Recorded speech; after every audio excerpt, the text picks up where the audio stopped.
Imagine walking into a negotiation where the other person raises their voice, questions your value, pressures you with deadlines, and tries to provoke you into making an emotional decision.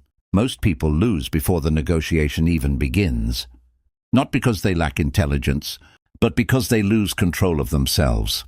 Marcus Aurelius once reminded himself, "You have power over your mind, not outside events. Realize this, and you will find strength." That single principle separates great negotiators from average ones. The strongest negotiator is rarely the loudest. The strongest is the calmest. In today's world, negotiations happen everywhere. You negotiate your salary. You negotiate your business deals. You negotiate with customers. You negotiate inside relationships. Even saying no is a negotiation, and every negotiation becomes dangerous the moment your emotions take control. The Stoics understood this over 2,000 years ago.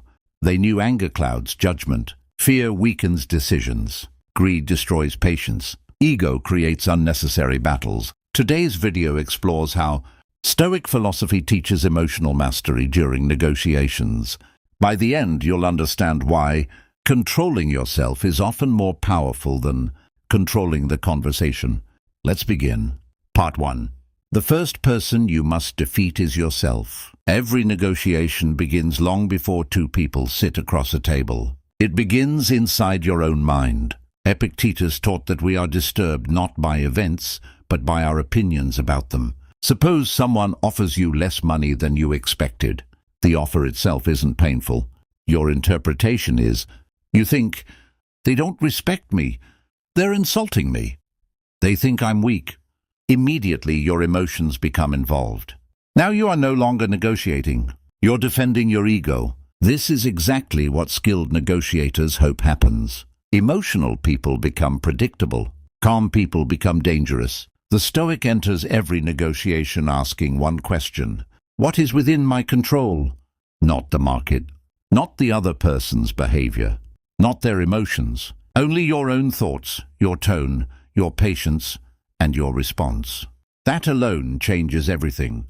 Part 2. Emotion is information, not instruction.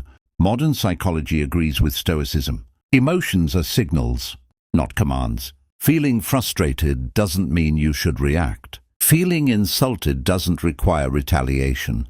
Feeling afraid doesn't mean retreat. Marcus Aurelius often reminded himself to delay reaction. Between stimulus and response lies freedom. The greatest negotiators create space before responding. Silence becomes their weapon. Most people rush to fill silence because it feels uncomfortable. Stoics understand silence gives clarity. When someone pressures you, pause. When someone insults you, pause. When someone makes a surprising offer, pause. That brief silence protects reason from emotion. Part 3. Why anger is the weakest position. Seneca wrote an entire book called On Anger. He described anger as temporary madness. Imagine negotiating while temporarily insane. That's exactly what anger does. It narrows attention. It increases impulsive decisions. It destroys objectivity. People believe anger makes them look strong. Usually it reveals insecurity. Calm confidence creates more influence than emotional intensity. Notice history's greatest leaders. Many won battles because they remained calm while everyone else panicked. Negotiations work exactly the same way. Part 4. Patience creates leverage. The desperate negotiator loses. The patient negotiator wins. Why? Because desperation makes people accept bad deals. The Stoics train themselves to desire less. If you don't desperately need the outcome, you become difficult to manipulate. Someone says, "This offer expires today." Most panic. The Stoic asks, does it truly? Patience exposes false urgency. Many deadlines exist only to trigger emotional decisions. Never confuse speed with wisdom. Part 5. Never let ego sit at the table. Many negotiations fail because people negotiate to protect pride. They want to be right. They want to win arguments. They want recognition. The Stoic wants something different. Truth. Results. Justice. Not applause. Sometimes walking away looks like losing. Later, it becomes the smartest decision you ever made. Your ego wants victory today. Wisdom Seeks Victory Tomorrow. Part 6. The Power of Strategic Silence. Silence is uncomfortable. That's why it works. When someone finishes speaking, don't immediately answer. Wait. Let the silence breathe. Often the other person begins talking again. They reveal information. They soften their position. They justify themselves. Every unnecessary word becomes valuable intelligence. Stoics understood listening creates power. Talking often gives it away. Part 7. Separate facts from feelings. A Stoic negotiator constantly asks, what do I actually know? Not, what do I fear? Facts create clarity. Feelings create stories. The offer is real. The assumption isn't. The contract is real. The imagined disrespect isn't. Discipline means responding only to facts. Part 8. Never fear walking away. One reason people become emotional is because they believe they have no alternatives.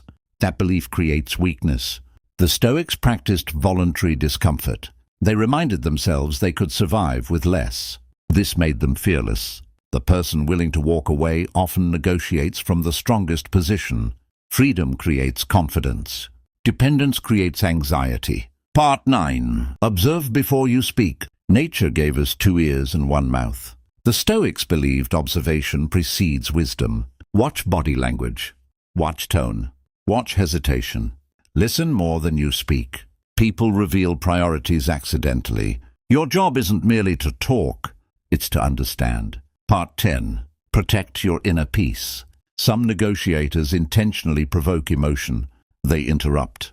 They criticize. They pressure. They insult. Why? Because emotional people become easier to influence. Marcus Aurelius would ask, why should another person's behavior determine my character? Never surrender your peace simply because someone else lost theirs. Calmness is contagious. So is chaos. Choose carefully. Part 11. Detach from the outcome. Attachment creates anxiety. The Stoics practiced outcome independence. Do your best. Negotiate wisely. Prepare thoroughly. Then accept whatever follows. Ironically, people who need the deal least often secure the best deals. Confidence attracts respect. Desperation invites exploitation. Part 12. Every negotiation is self-discipline. Negotiation isn't merely about money. It's about character. Every difficult conversation tests patience, humility, courage, temperance, justice. These are Stoic virtues. Practice them consistently. You'll discover something surprising. The negotiation outside becomes easier because the negotiation inside becomes quieter. Practical Stoic negotiation framework. Before every negotiation, ask yourself, what emotions am I bringing into this conversation? What outcome truly matters? What can I control? What cannot be controlled? Am I protecting my ego or pursuing wisdom? During the negotiation, pause before responding. Speak slowly. Ask questions. Stay curious. Never rush. Observe carefully. Accept silence. Remain respectful. After the negotiation, reflect honestly. Did emotion influence decisions? Where did patience help? What could improve next time? Every negotiation becomes training. Conclusion. Marcus Aurelius ruled an empire, yet his greatest conquest wasn't Rome. It was himself. That is the Stoic lesson. The greatest negotiator isn't the one with the loudest voice, not the one with the sharpest insults, not the one with the biggest title. It's the person who remains composed while others become emotional. Because calmness creates clarity. Clarity creates better decisions. Better decisions create better outcomes. The next time someone pressures you, slow down. When they provoke you, stay steady. When they rush you, breathe. Remember that every negotiation offers 2 victories, one over the deal, the other over yourself. And according to the Stoics, the second victory is always the greater one. If this philosophy challenged your thinking, don't forget to like the video, subscribe to the channel, and share it with someone who wants to master negotiation through timeless Stoic wisdom. Until next time, remember, control your emotions, master your mind, and no negotiation will ever control you.